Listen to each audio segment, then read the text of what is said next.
2, 3, go. For first question po, maaari mo bang ilarawan ang sitwasyon kung kailan ka una naging biktima ng identity fraud? Class January 25, 2026. Ito lang po.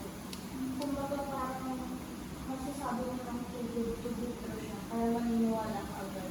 Pwede mo bang ikwento kung ano yung specific na nangyari? Bakit kasi nangyari nun? Siyempre, tinutulong ko yung nanay ko. Kumbaga parang gusto ko lang doon ng mga out of town na yun eh. Yung tagalan na hindi nakasakay na airplane. Tsaka birthday ng pamangkin ko. Ang mangyari kasi nun, tumawag ko sa kanya. And then, syempre, kung tumawag yung nanay ko, tinawag ba rin ako.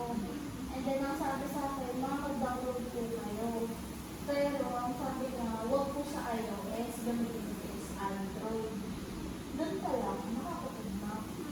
Kumbaga, time na yun, baka mo naka-experience, tapos ikaw, nakikayat ka lang. Siyempre, tugod-tugod yun. Paano binago ng karanasan iyon ng paraan ng pagtingin mo sa mga pangalan ng identity fraud? Dahil sa kalanasang ngayon, mas naging maingat ako sa pagbibigay ng personal na information online. And napagtanto ko na kahit sino ay pwede maging victim ng identity fraud.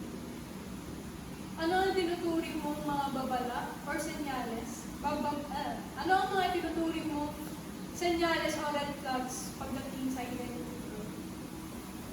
Siyempre, kung magpapakapagpilihan ko na lang yung code, yung OTP, mga ganyan. Authentication code kapag magdala. Kasi, anong dahilan? Bakit ako humingi ng gano'n? Gaano sa tingin mo kaalam ang mga tao sa inyong komunidad tungkol sa identity fraud at ang mga teknolohiya? Dito sa amin. Sa Kumbaga, kami na natin sa bibig. Parang hindi naman makakalam na kami dito sa cybercrime. Kumbaga parang if based observation mo, ang dami na rin niloloko dito. Hindi lang syempre gagawin ko kasi syempre ang ending nun parang ang tanga-tanga ko, parang gano'n. maganda iya sa tawag nito. Pero kasi nagreklamo. Pero syempre more on yung mga ayaw na ng gulo. Ano yung pala maaari mo bang ibahagi ang isang pagkakataon kung kailan mo napagtanto na kailangan mong baguhin ang iyong pananaw tungkol sa identity fraud dahil sa iyong pananaw? Doon ko naisip na seryoso pala itong banta sa personal or seguridad.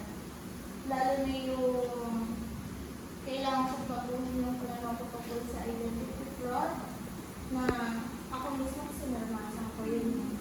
Kumbaga parang ano ba ito? Ang parang i-share mo na lang yung experience mo.